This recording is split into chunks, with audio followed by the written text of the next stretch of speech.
ചേച്ചി ഒന്ന് പറ ചേച്ചി. ചേച്ചിയുടെ ഭർത്താവ് ഇതിനകത്ത് ഈ രണ്ടിൽ ആരാ ചേച്ചിയുടെ ഭർത്താവ്? ഭർത്താവ് താലി കെട്ടിയ ആള്. രണ്ടൊന്നും ഓരോ കിലോ എടുത്തോ.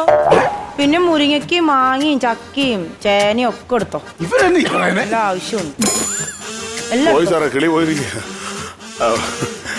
സാറേ, ഇത് സാറിന്റെ ഭാര്യയാണോ? ഇതാ ഇത് വേറെ റൂട്ടിൽ പോകുന്ന സാധനം ഇത്. അല്ല, സാറും ഉണ്ട്. മുന്നാധാരം, പിന്നാധാരം, കരവടച്ച് രസീത്, ഇത്രയും സാധനം ഉണ്ടെങ്കിൽ നാളെ കട അവധി. ഈ പുള്ളിക്കാരൻ പറയുന്നത് ഇത് കിളി പോയി, അത് തഹസീൽദാരാ.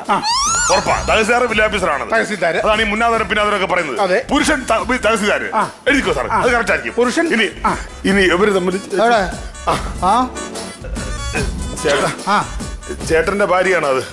പൂമാലയാ. നാളെ രാവിലെ 10:30 മുഹൂർത്തം. 10:30 ഞാനിങ്ങി വന്നേ. ഇവരിങ്ങനെ വട്ട് പറഞ്ഞുകൊണ്ടിരുന്നിട്ട് തന്റെ ജോലി പോകും.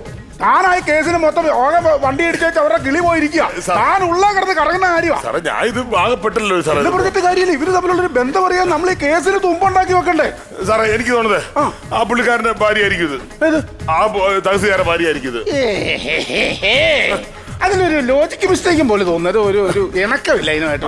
അങ്ങനെ സാറേ, ഇവർ അടുത്തടുത്തിരിക്കുന്നത് മിക്കവാറും ഇവരായിരിക്കും. കാരണം എന്തെന്ന് വെച്ചാല് ആ ചേട്ടൻ പറഞ്ഞതാണ് പൂമാല, ഹാരം, സ്വർണം എന്നൊക്കെ അല്ലേ പറഞ്ഞത്. ചേച്ചി പറഞ്ഞ മലക്കരയുടെ കാര്യവും. അപ്പൊ സദ്യ, കല്യാണം, അതുമായി ബന്ധപ്പെട്ട് നിൽക്കുന്ന എന്തോ കാര്യത്തിന് അവർ ഇറങ്ങി പുറപ്പെട്ടതാണ്. അങ്ങനെ അവർ യാത്ര ചെയ്ത സമയത്താണ് ഈ മനുഷ്യൻ സ്കൂട്ടർ കൊണ്ട് തിരിച്ചത്. ഇത് വിളിച്ചേ ഇന്ന് മുതൽ താൻ പോലീസ് ചേർന്ന വ്യക്തിയാണ് സത്യം പറഞ്ഞ. അപ്പൊ അങ്ങനെ വരാൻ നേരത്ത് ഈ ഭാര്യയും ഭർത്താവും ബൈക്കിൽ വരുന്ന സമയത്ത് തഹസിൽദാരാണ് ഇതിന്റെ ഇടയിൽ വന്ന് കയറിയത്. അതാണ് സാർ എന്റെ ബുദ്ധി പാലിച്ച തണ്ടപ്പേര് മാറ്റണ്ടേ? എന്റെ തന്തയുടെ പേര് ഞാൻ മാറ്റുന്നത്.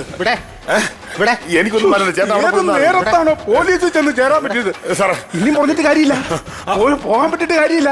ഇവര് മൊത്തം കിളി പോയിരിക്കാണ്. ഭാര്യയും ഭർത്താവും കാര്യങ്ങളും എല്ലാം ഓക്കെ.